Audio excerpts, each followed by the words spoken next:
Hello and welcome to Hudson Institute. My name is Riley Walters. I'm a senior fellow here who focuses on Northeast Asia, security and economic and technology matters. Thanks for joining our event, Taiwan's Security Needs for the Next U.S. Administration. And I believe this is quite a timely event if you're joining us, either watching it in person or later. What we have currently ongoing is change in politics.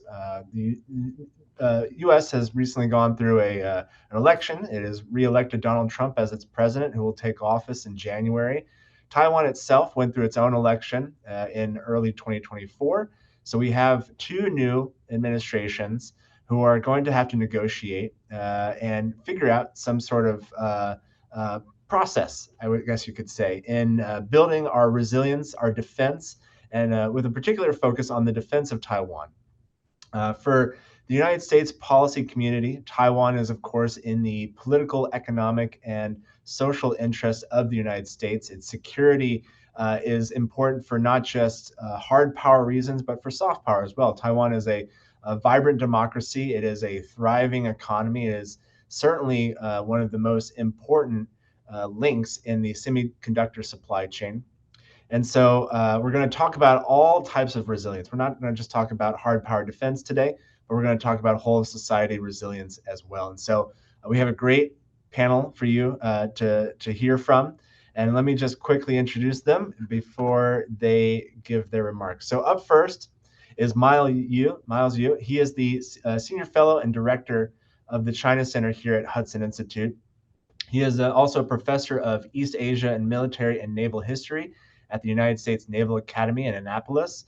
Dr. Yu specializes in Chinese military and strategic culture, U.S. and Chinese military and diplomatic history, and U.S. policy towards China. After him, we have Jason Chu, who is a new visiting fellow at Hudson Institute. Prior to joining Hudson Institute between 2016 and 2020, he was a member of Taiwan's Legislative Yuan.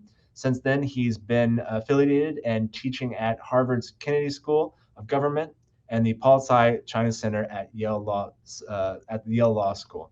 And so his area of research includes technology cooperation with allies and partners. And so what we'll do here today is just hear briefly from each of the panel, maybe 5 to 7 minutes, and then we'll go into hopefully a candid questions and answers by the end of this. And so up first, Dr. Yu, the floor is yours. Hopefully, maybe you could tell us a little bit about the politics. You were the China policy advisor under Secretary Pompeo during the first Trump administration. At that time, it was President Tsai in office, so the same political party as President Lai. And so maybe you can reflect on your time there, but also help us understand what the next 4 years might look like in U.S.-Taiwan relations.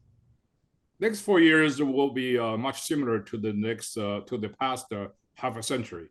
That is, Taiwan is always at the center of the U.S.-China interactions. From the Chinese point of view, it's much of the red herring. Taiwan has never been China's ultimate objective. Taiwan is just a conduit through which China realizes its global ambition. So that's why Taiwan is a very convenient justification for China to develop weapons of modern warfare, to develop global capabilities to counter particularly the United States and its allies, like NATO and many of the friends and allies in the Asia-Pacific region. So Taiwan is going to be very important in that, for that matter.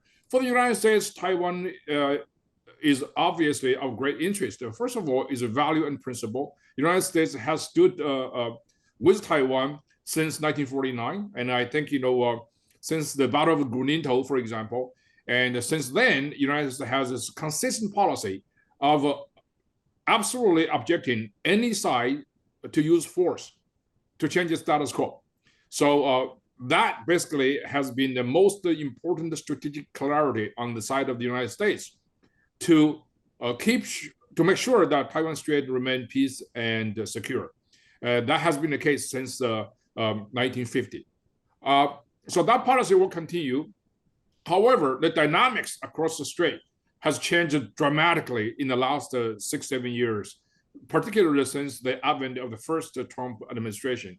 That is, Taiwan is no longer a purely regional issue in a sense because much like the issue with North Korea, the issue with Hamas and in Gaza, as well as the war in Ukraine, Taiwan is not a regional issue, it's a global issue. Everybody has a stake in it. That's because China is going to use Taiwan as the first link of its chain of aggression and to try to impose a model of governance once that chain of aggression is completed upon the world. And that is not really sort of a light matter. So for that reason, that the global dialogues on Taiwan and China and the United States have changed dramatically. That is, fewer and fewer countries are looking at the Taiwan issue from the point of view of whether Taiwan is part of China or not. So in other words, it's not a sovereignty or territorial issue, but it's a matter of freedom versus tyranny, totalitarianism versus democracy. So those are the issues that really is at the heart of the matter. You look at the regional countries, Japan, South Korea, Philippines, India, Vietnam, everybody has a stake in making sure that Taiwan would not be taken by China. So having said that, there's also another dynamic, that is, Taiwan has been regarded as some kind of passive player, a small country of small population in this global competition for power and dominance. That's no longer the case. Taiwan is not a small country anymore. Taiwan is the leading country in some of the key sinews of modern society, particularly in high-tech area, semiconductor, for example. And global governance, Taiwan has contributed tremendously to the perfection of a democratic order in the world. Taiwan's election is social progress, let alone Taiwan's baseball team is very dominating right now. So that's why Taiwan has its leverage too. So in other words, United States does not treat Taiwan nearly as somebody that should protect. More and more countries like the United States, Japan treat Taiwan as a partner of equal footing. So as much as Taiwan needs Americans' help, United States also needs Taiwan's help as well. So that's why it's a very, very important part of the global security agenda. Now, I will also say, very importantly, Taiwan has done a tremendous job in the transition from a sort of authoritarian regime to a full-blown democracy. That actually has tremendous impact and inspirational power upon the people who are still captive by the totalitarian regimes, particularly Chinese-speaking world, in China in particular. So that's why there is an added urgency for the Chinese communist autocrats to subdue Taiwan, because they fear that the Taiwan model, ultimately, it will prevail over the Chinese Communist Party model. So this is the stake is much higher right now. And with the growing of China's economic and particularly military capabilities, and I think, the final showdown to protect Taiwan is going to take a much harder efforts, and also it's going to involve a much more preparation. And finally, I think the bottom line is that Taiwan must be defended, and Taiwan will be defended. That is a consensus not only among Americans' friends in the Asia Pacific, but also NATO, EU. Everybody is talking about the importance of defending Taiwan from falling into the hands of the Chinese Communist Party. Thank you. I think that was a great intro. I have a lot of questions and follow-up, but I'm going to get back to you in just a minute. I'm going to let Jason speak real quick. Doctor, you talked about semiconductors, for example, and the role and sort of the link that Taiwan has created for itself in the global community, in the global markets and global supply chains. And so maybe you can talk a little bit about your experience focusing on technology, and then also maybe bring it back to Taiwan's own domestic resilience. Its own defense isn't just in missiles and aircraft. It's also a concern for cybersecurity infrastructure. There's a lot more concerns about energy security these days. Food security is also an issue, but we don't talk too much about it. I mean, what else might be an issue that we haven't talked about, but also those issues themselves? Jason. Absolutely. Thanks, Riley, for having me. For the next 4 years, we will see a very turbulent time in terms of geopolitics and also the regional dynamic in the Indo-Pacific. And Taiwan is obviously at a very precarious situation. However, it doesn't mean that we don't have a leverage. Our leverage is, as you have mentioned earlier, in technology and resilience, as well as our own democracy. We need to do a few more things to strengthen our current state in order to make sure that we can weather through this turbulent 4 years going forward.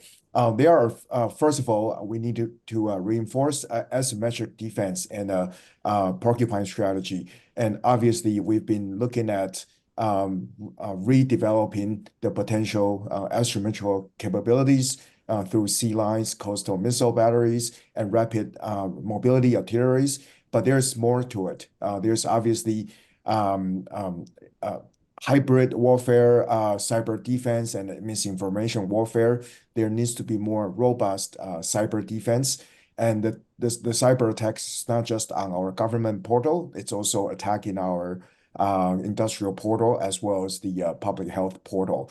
With respect to civil defense training, it's everyone's business to defend Taiwan. It's not just the military, it's not just certainly not only in the business of the U.S. military, but also everyone's business to defend ourselves. So we need to look at this from a holistic point of view rather than just one silo, isolated point of view.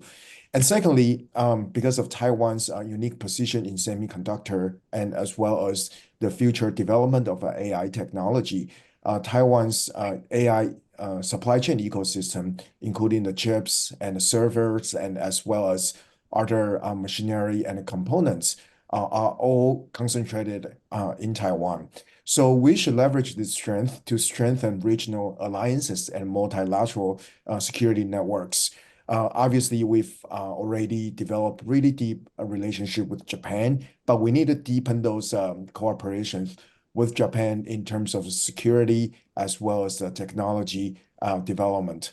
And more than that, we should also expand our network with Australia, Philippines, and engage in conversations, although not officially, but semi-officially through Quad and other ASEAN economic and maritime issues. Because if something happens to Taiwan, it would have regional implications and potentially have a global spillover effect as well. And thirdly, we need to maintain diplomatic flexibility and communicate clear red lines. And obviously, China would be looking at signals that whether Taiwan is going to be more expanding its global sovereignty, but I think we need not to be deterred. We need to make sure that clear red lines can be communicated as well and continuously to engage in our global diplomatic outreach and engagement. And thirdly, probably most importantly, we need to make sure that our own economic development is resilient. Right now, we're still quite relying on the import and export with China, and we need to make sure that we pivot away from those dependence and make sure that our allies, and including U.S., can help us fortify economic independence and resilience against economic coercion. China now holds a choke point in some of the export of agricultural products and maybe some of the computer electronic components trade. But we need to make sure that our semiconductor industry security is strong and make sure our supply chain is also robust. Right now, some of our semiconductor supply chain still relying on components heavily imported from China. Rare earth materials are still coming from China. We need to be working with the U.S.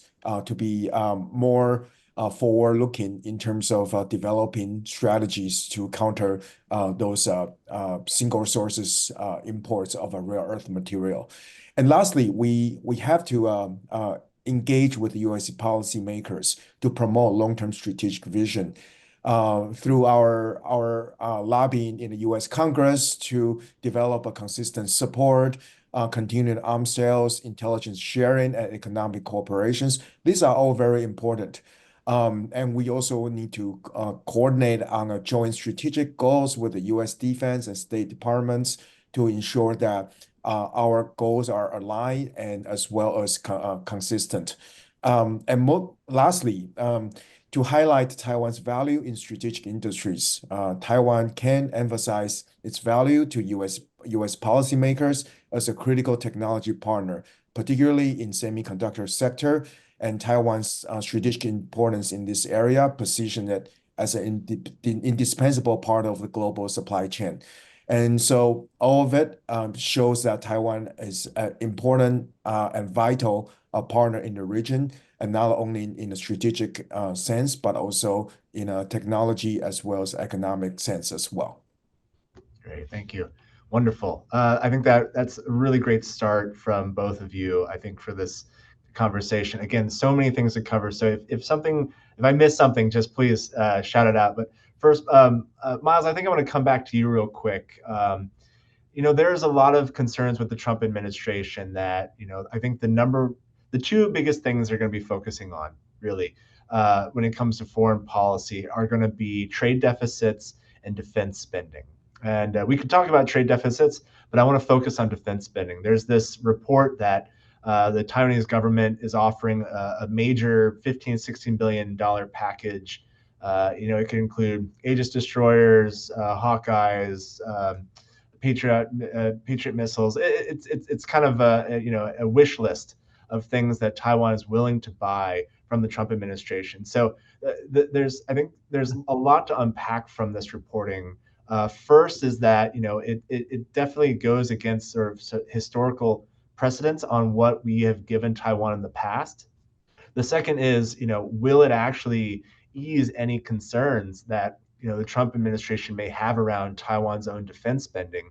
And then I think the larger question is, will these actually benefit Taiwan's defense? Because I think the challenge that we've often spoke about here in DC is that Taiwan needs to be investing more in its asymmetric capabilities besides just like the big guns.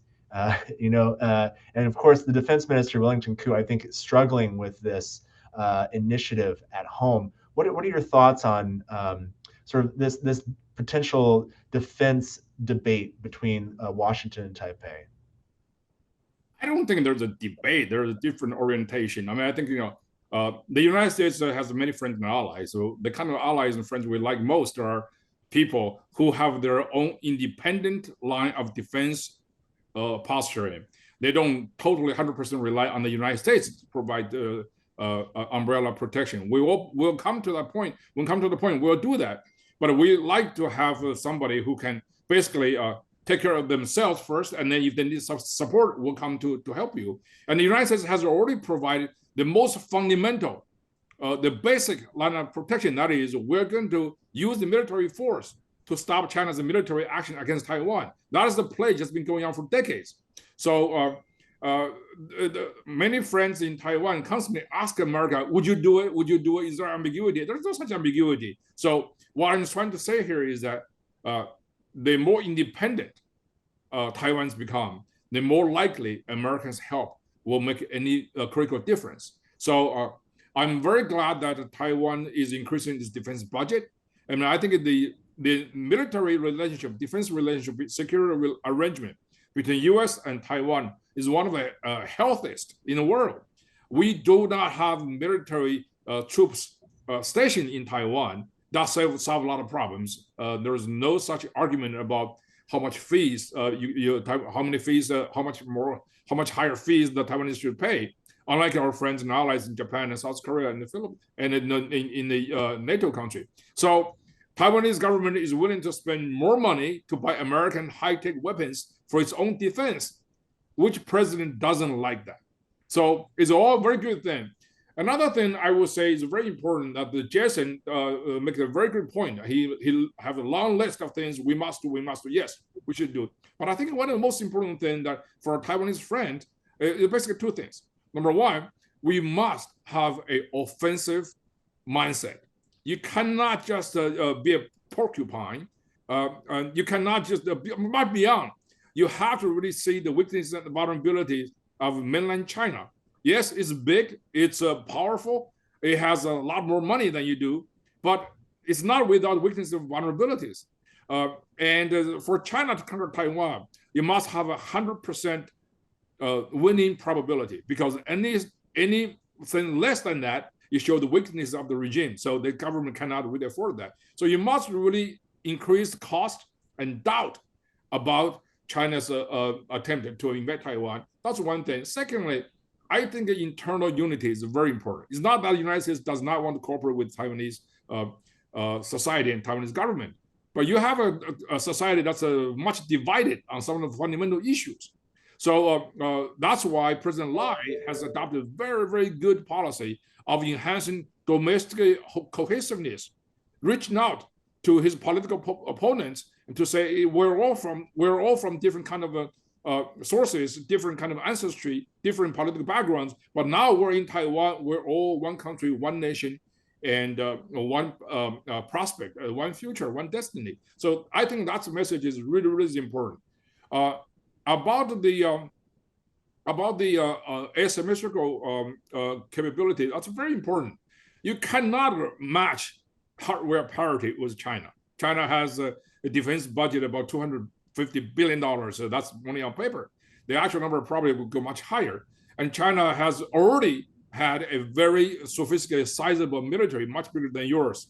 So you must really, really develop your asymmetrical capability. Taiwan has a distinct advantage over China because you're an island of well-trained engineers and computer geniuses. Look at how well you have done in terms of counter China's cyber activities. Even though it's not a total victory, but you're doing better than most countries I know of. So that's why you can maximize the fighting capability of one individual soldier through artificial intelligence, through Taiwan's very well-developed technology know-how, and you can basically match China. And very much like what's going on in Ukraine. Ukraine and Taiwan share the same problem, that is a shortage of military personnel. When the war started, a lot of people would go because they're well connected internationally. So how Ukrainians solve the problem? They basically use drone warfare. They maximize one soldier's fighting capability by letting the soldier operate many deadly weapons, usually unmanned vehicles. Taiwan should have the same thing. I think Taiwan has a very good chance to win over the sort of the drone and the swarming tactics that are developed from mainland China. So I'm very optimistic. I'm very optimistic about Taiwan's defense, as long as Taiwanese people show the resolve to defend themselves and also to let the adversary know you will use that resolve if your sovereignty and independence is violated, and the United States will definitely back you. And that's what I see from the Trump perspective. Not because I have this crystal ball in my hand to say next 4 years is going to happen, but I think based on my service during the first Trump administration, that was definitely the case. Very, very positive.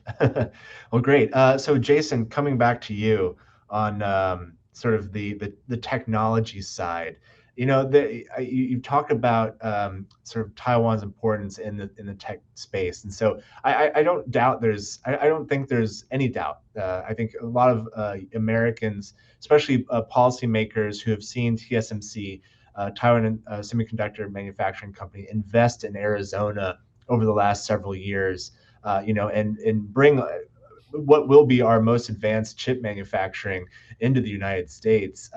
You know, understanding the importance that Taiwan plays in that sort of in the semiconductor industry. But there's also this challenge. You know, I think a lot of that was also driven by some policymakers' desire to actually shift away from Taiwan, being reliant on Taiwan semiconductors, or at least the semiconductors being made within Taiwan. And that really is a challenge, I think, for what you're saying about Taiwan leveraging its ability to continue to engage with the United States and others. It also kind of the other side of that, you were also mentioning the reliance of Taiwan on China.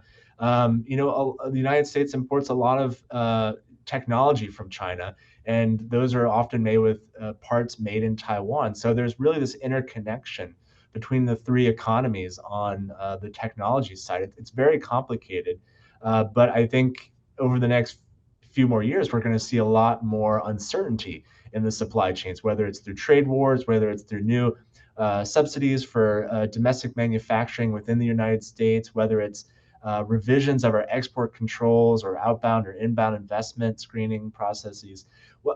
What can you kind of like maybe clarify what you see is happening or what could happen under the next administration, and maybe offer some guidance to help actually proceed in an order that not just supports the United States interests but Taiwan's as well.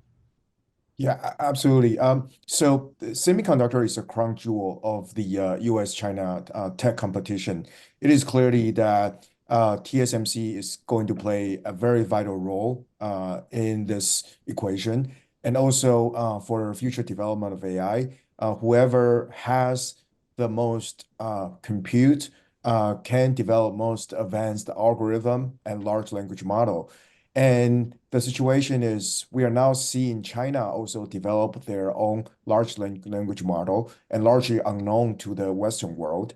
And with the US, although still controlling and the large amount of the AI chips designed by NVIDIA and manufactured by TSMC, but given time, China could still catch up with the sheer amount of the engineering capability as well as the cheap electricity, as well as the more and more concentrated effort from the state power and as well as the state-owned injected funds.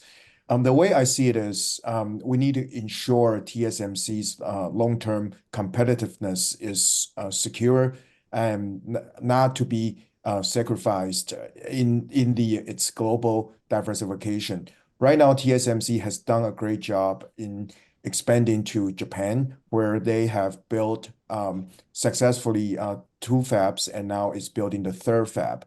And TSMC's Arizona venture, although was delayed for a while, but now it seems to be on track.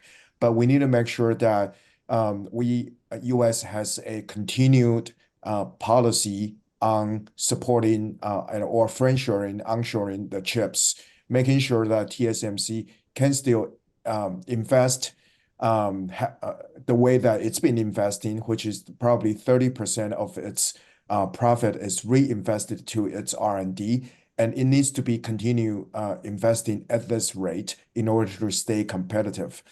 And U.S. should also send a clear policy signals to the Taiwan that it is helping TSMC to maintain its long-term interest and long-term competitiveness. China has been able to use this sort of messaging to divide Taiwanese society by telling Taiwanese people that U.S. is hollowing out Taiwan because of its trying to onboard semiconductor chips, which is not true. What U.S. is doing is to develop a closer supply chain and ecosystem. And so, in other words, we need to make sure that the Arizona project is successful, and also TSMC can continue to maintain its profit margin, and as well as in the process of its diversification, its profit is not to be sacrificed. So going forward, given whether President-elect Trump will be imposing tariffs and other trade measure against China, there needs to be a clear policy communication and policy delivery to the Taiwan's tech sector, at least not to be misread or misinterpreted that it would hurt the supply chain as a whole.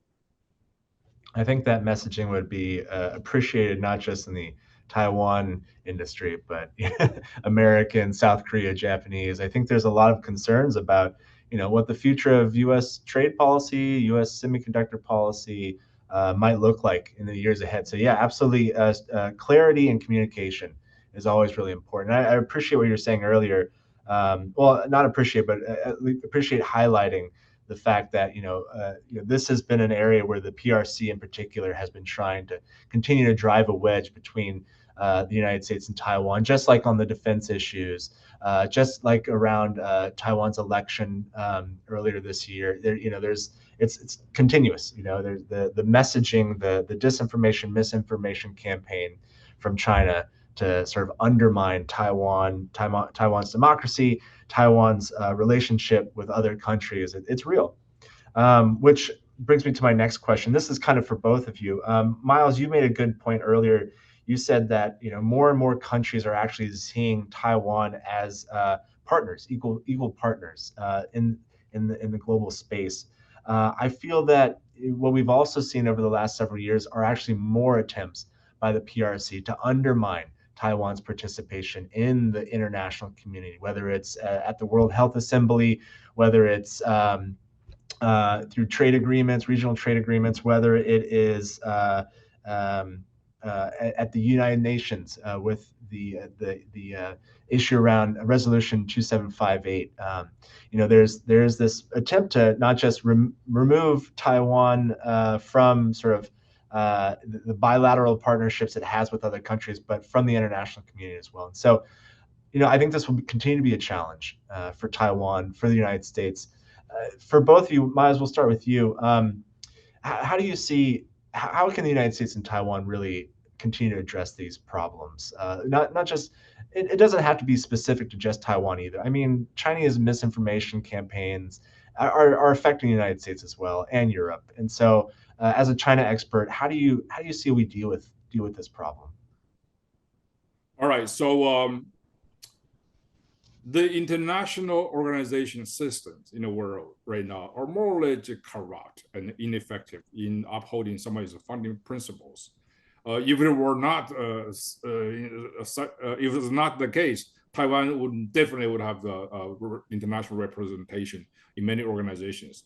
So, having said that, there are areas in which Taiwan can extend its international representation, in areas where China cannot. So I feel like I keep telling my Taiwanese friends that you have to recognize your strength and the enemy's weaknesses. The strength that you have that China cannot have are in areas, for example, you have freedom, democracy, you have some of the transparency. Just for example, the whole world is basically really outraged by China's refusal to lead the international inquiry into the origin of COVID. I know Taiwan has so many epidemiologists, virus study experts. Why not let Taiwan host an international conference on the origin of COVID? And China obviously cannot really win over that. So, and then you can huge support from the, and I think we have done something really, really interesting during the Trump administration the first time.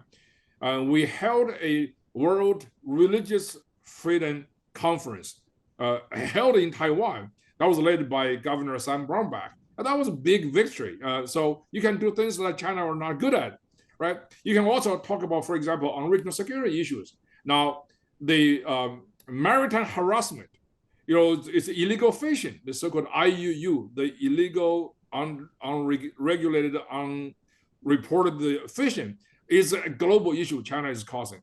So why not just reach out to governments like Japan, South Korea, the Philippines, Vietnam, every country that has the same problem, right? And you form some kind of a international maritime law enforcement regime. That is not governmental. That is not necessarily a sovereign issue that involves all the international consternation. So you can do many, many things, be very flexible. Now, Jesse mentioned something very, very interesting. I think he's right, that the TSMC is absolutely the crown jewel of Taiwan.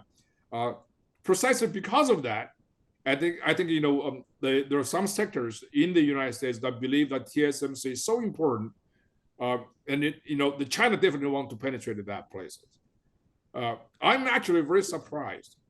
You have the first-rate diplomats in Washington, D.C. You have this incredible lobby groups on government officials. Congress, but there are very few corporate lobbies in the United States on behalf of Taiwanese businesses over there. When President-elect Donald Trump said, TSMC stole American technologies, obviously it was not really accurate, but there's nobody from Taiwan come back to say, hey, listen, this is not the case. If you look at we live in Washington, D.C., you look at the Japanese, the Koreans, the Japanese business, there are hundreds of people here representing Japanese business interests.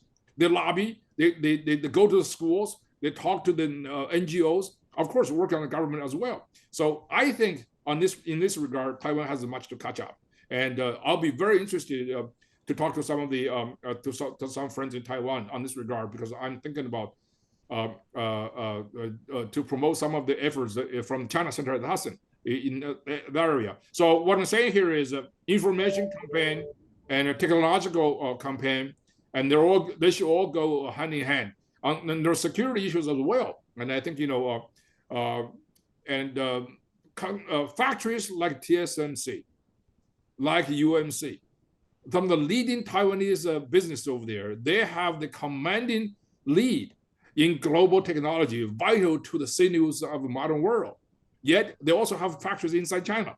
So there's conflict of interest. You might say, hey, listen, we're mindful of the fact, but we have to do some low-end production over there. But in the today's world, low-end, high-end, the difference is very, very minimal. So what I'm saying is there are some concerns. I think it needs to be explained, needs to be much, much more transparent to American society, particularly American leadership. I think, the next 4-year Trump term will not really rock the fundamentals of U.S.-Taiwan relationship. Keep this in mind. The great leap fastward in developing U.S.-Taiwan relationship took place during the Trump term. We basically violated virtually every red line Chinese Communist government said for us, and we say, well, the heck with it. So we have developed not only on security ground, but also economic engagement, technological engagement, as well as the sort of contact guidelines. All the things we basically develop U.S.-Taiwan relationships as much away from the U.S.-China relationship context. So I think that trend will continue. I'm going to come to you, Jason, in just a second, but I want to just quickly follow up on that point real quick, Miles. I think a challenge that Taiwan has is, unlike other governments, right? You're not going to have William Lai in the same room as Donald Trump, right? So there comes to this question of how do you have high-level strategic communication? And during the first Trump administration, the State Department, you guys launched the Economic Prosperity Partnership Dialogue. This is the first major bilateral dialogue between the United States and Taiwan, really, since the global trading dialogue, even the trade investment framework. I think it was really highlighted as this positive step. And we have a couple other new dialogues. We have one on trade, that's trade and technology, that's administered through the Commerce Department. We have new trade dialogue that's administered through U.S. Trade Representative's office. There's a lot of questions, though, about whether these might survive in the Trump administration as the Trump administration looks to scale down the federal government. But so how do you square those two circles? How do we keep the EPPD, for example, as the pathway to strategic communications, or do we need a new, relatively high level dialogue between the United States and Taiwan? That's a very good question. Let me just say this, okay? This is with all good intention in mind. You don't have to really sit down with Donald Trump in the room one-on-one to solve problems. I think Taiwan has been sort of beaten down so much in the last several decades. What really sort of upsets Taiwanese leadership and society, I totally understand the reason for this is that Taiwan is so eager to gain international recognition diplomatically. So much effort, all the engagement is about that. It's about political and diplomatic recognition. That's all very important. But the U.S.-Taiwan relationship can be done so significantly at the subnational level. All of the political recognition, diplomatic recognition has to be built upon those subnational levels. For example, President Donald Trump during the first term was so excited about the fact that Foxconn is going to open up a plant in Wisconsin. Now TSMC is going to invest how many $1 billion in Arizona. You got to carry it through. You got to do that, and not every president will pay attention to those kind of things. So those things are very, very important. Invest in the United States, have a technology cooperating with the United States, have United States and Taiwan be united on the China front is far more important than several summits. So you got to pursue your goal, national goal, from the perspective of practicality as well as idealism. Both things can be done simultaneously. I think sometimes things will take time, but Taiwan has advanced so much in the several decades, and I think there's so much similar between U.S. and Taiwan. Not only the political system values, but also on technological ground. I mean, there is so much. For example, Silicon Valley Corporation with the Taiwanese, the Hsinchu area, those high-tech area. I mean, that has a bright future. If you can just just TSMC will cooperate with some of the Silicon big giants, Apple, Google, even Intel. So that will basically be much more substantial. Now, United States president is the president, very powerful, but he cannot do a lot of things that private enterprises can do.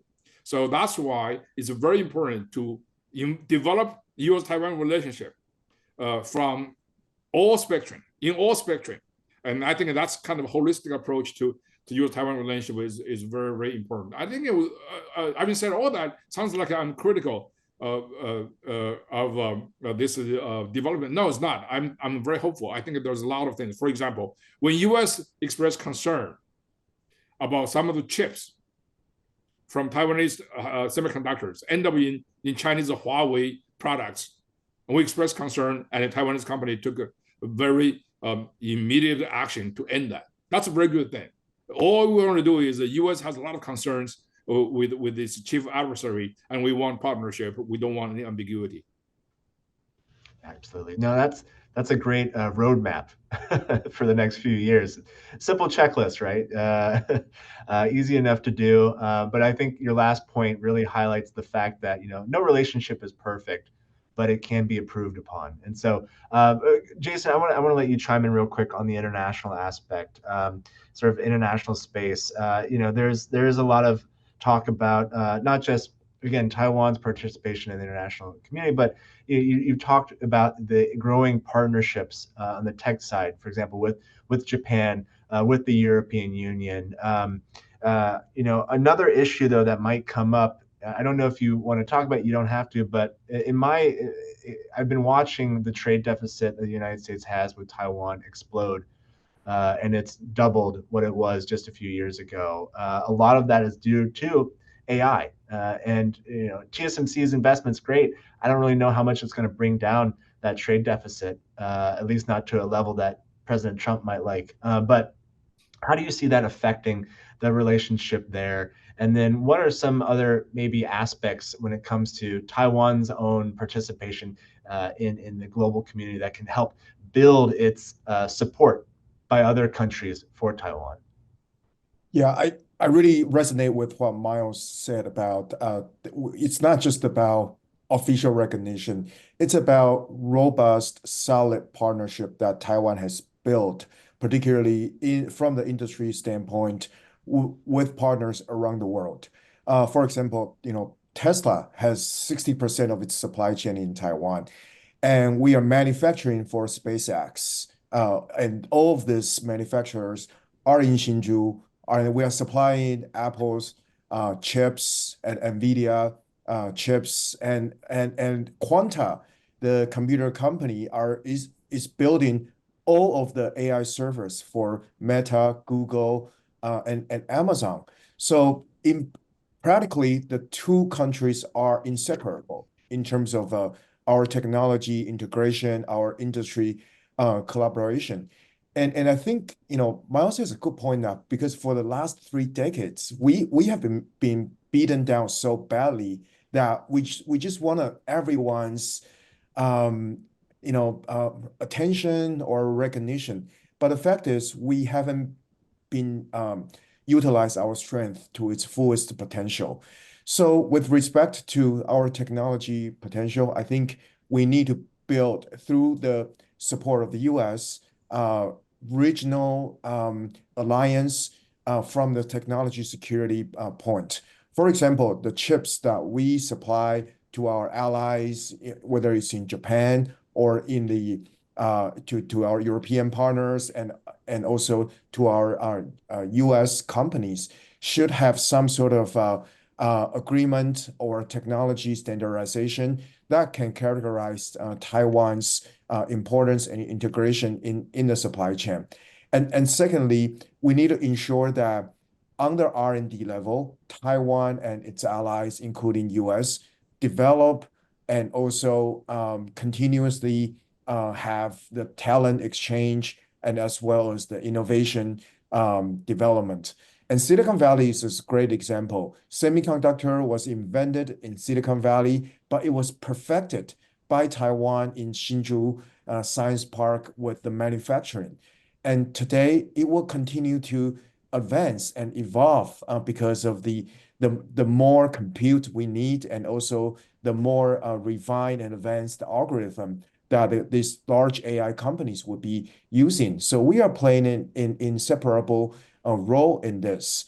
And lastly, I think US government, when it comes to designing policies or developing trade measures against China or tariffs, whatever, I think Taiwan needs to be incorporated or involved or included in the consultation phase as well. Because once those policy is delivered, announced, Taiwan will be first to absorb the impact. For example, TSMC's revenue is 11 to 13% in China. So if some sort of trade measures or tariffs is imposed on its business in China, it will be first to absorb the impact. So there needs to be a closer relationship on the policy coordination level.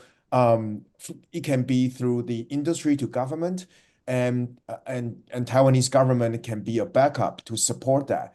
And certainly, we need a stronger lobbying voice for our industry in DC. And it has been like that for the last 30 years because our companies, our industry have always been just hunkering down, make the products, make sure that we ship the best quality products at a cheaper price. But now our companies can no longer shy away from talking about policy, facing the policy implications. So I think now Taiwanese company must understand they are now at the forefront of the global stage. And it's just like, as Miles said in the beginning, baseball, all of a sudden we are the world champion. And now semiconductor has been a world champion for the last 30 years. But now we have to face it. We are at the forefront and we need to talk with the US to talk about the policy, to design the policy, and to ensure that this long-term competitiveness is going to continue and we will persist. Great. Well, I think the message I'm sort of taking away from today is that, the relationship, I think there's a positive track for to be expected in the relationship between the United States and Taiwan over the next several years. I think a lot of the concerns on the political side between, what Donald Trump might do are maybe overinflated. But it also calls for a necessity for greater communications between the United States and Taiwan and Taiwanese companies, as well as we sort of work through our own policy agenda over the next year or several years. And so I'm optimistic. Obviously, there's a lot on the plate for U.S. Taiwan. There's a lot on the plate for our own domestic issues that don't directly engage with Taiwan, but are affecting Taiwan. And same with Taiwan's own domestic concerns, policies around defense and non-defense resilience.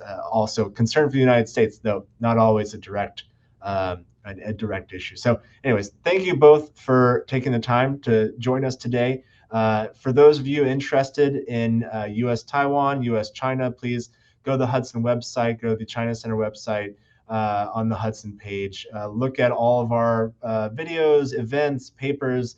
We have a lot out there. So again, thank you for joining us, and I hope you join us for the next event. Thank you very much.